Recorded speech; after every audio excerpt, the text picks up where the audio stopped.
उत्तर देना तो दूर की बात है, उसने अपनी आँख की भौं तक नहीं हिलाई। भावनाओं के ज्वार को रोकने के लिए मैंने अपने जाड़ भींचे। बालक के बाल सहलाते हुए मेरी दृष्टि उसके हाथ पर पड़ी। उसकी दाईं कलाई पर अग्नि ने चिन्ह छोड़ रखा था। मैंने बातचीत प्रारंभ करने की पुनः चेष्टा की। ये क्या हुआ? पटाखों से खेल रहे थे क्या? उसने हाथ ऊपर उठाकर उस चिन्ह को देखा। अंततः उसके मुख से शब्द निकले, यह तो भोजन पकाते हुए जल गया था। मेरी भावनाओं का बांध अब टूट गया। जिस आयु में बच्चा अपनी माता के हाथों से भोजन करता है, उस आयु में इस बच्चे को अपने परिवार के लिए भोजन बनाना पड़ रहा था। परिस्थितियों की ऐसी भी क्या क्रूरता। मैं उठ खड़ा हुआ और उसी मार्ग की ओर बढ़ गया जिस पर होते हुए मैं पानी की खोज में गांव की ओर बढ़ रहा था। मैंने अपने क्रोध को दिशा दी तो लक्ष्य बने हनुमान जी। वे अपने भक्तों को इस तरह तड़पता कैसे देख रहे थे? वे कुछ कर क्यों नहीं रहे थे? मैं मार्ग पर पहुंचा ही था कि मेरी जल रहित देह ने उत्तर दे दिया। मैं अचेत होकर गिर पड़ा। जब चेत आया तो मैं एक चारपाई पे लेटा हुआ था। ये वही चारपाई थी जिस पर कुछ देर पहले बच्चा लेटा हुआ था। पास में भूमि पर बैठी वो महिला जो कुछ देर पहले मृत्यु शैया पर लेटी हुई थी। आश्चर्य यह था कि वह पूर्णतः स्वस्थ थी। मैंने खड़ा होने की चेष्टा की तो महिला के पति ने मेरी गर्दन को सहारा दिया। क्या मैं सपने में था?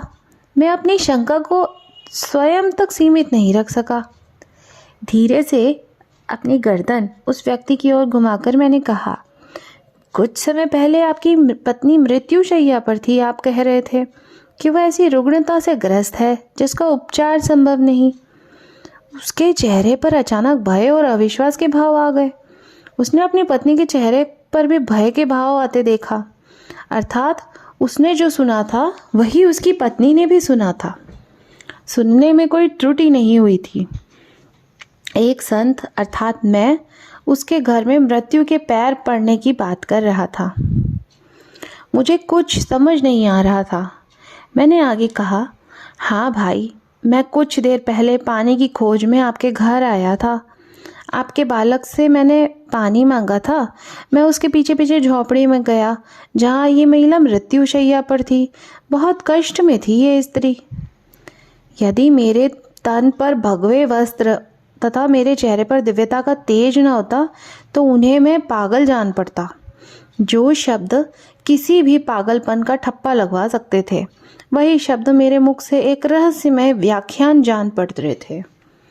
उस पुरुष ने आदरपूर्वक हाथ जोड़कर कहा, हे संत जी, मैं और मेरी पत्नी दरिद्र श्रमिक हैं।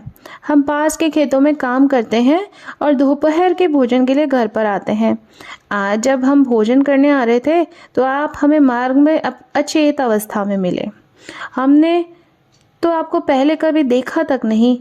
आप कैसे जानते हैं कि हमारा एक बच्चा है?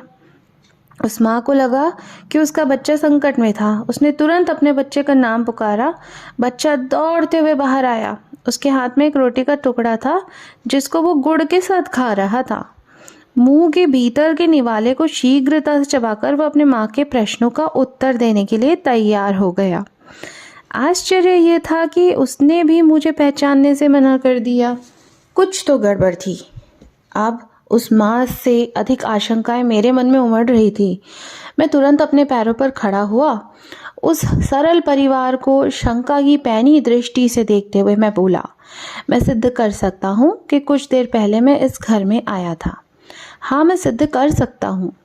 आपके बच्चे के दाएं हाथ पे चलने का चिन्ह है। उसने मुझे बताया था कि भोजन पकाते हुए उसका हाथ जला था। ये सुनकर उस माँ के जैसे प्राण कंठ में आ गए। वह जिस तरह भूमि पर बैठी थी वैसे ही बैठी रही और अपने बच्चे को कस के पकड़ लिया और आतंकित स्वर में बोली, कृपा करके हमारे साथ ऐसा मत कीजिए। हम दरिद्र जन हैं, उपकार कीजिए। संत जी, हमारा एक ही पुत्र है। हाँ, उसके हाथ पे जले का चिन्ह है, किंतु वो भोजन पकाने के कारण नहीं है। मेरे होते हुए भला वो भोजन क्यों पकाएगा? उसका हाथ गर्म बर्तन से छू गया था जब वह गेंद से खेल रहा था। उपकार कीजिए, हमारे बच्चे को हमसे अलग मत कीजिए। उसने कदाचित सोचा था कि मैं उसके बच्चे को साधु बनाकर अपने साथ ले जाने वाला हूँ। मैं उसके मिथ्याबोध को मिटाते हुए तुरंत बोला, नहीं नहीं, मैं उसे साधु नहीं बनाने वाला हूँ। मैं तो केवल ये सिद्ध करने की चेष्टा कर रहा हूँ कि मैं कुछ देर पहले आपके घर आया था। आपकी झोपड़ी में क्या क्या है वो भी मैं गिना सकता हूँ। एक हनुमान जी का चित्र है, नीचे एक मेज है जिसमें दीपक रखा है। ये सुनकर वह माँ मेरे चरणों में गिर पड़ी और साथ में अपने बच्चे को भी गिरा लिया। जब उसे भान हुआ कि मेरे चरणों में उसके परिवार का एक व्यक्ति कम था, उसने अपने पति को भी संकेत करके बुला लिया। वो निर्मल परिवार मेरे चरणों में गिरकर दया की भीख मांगने लगा।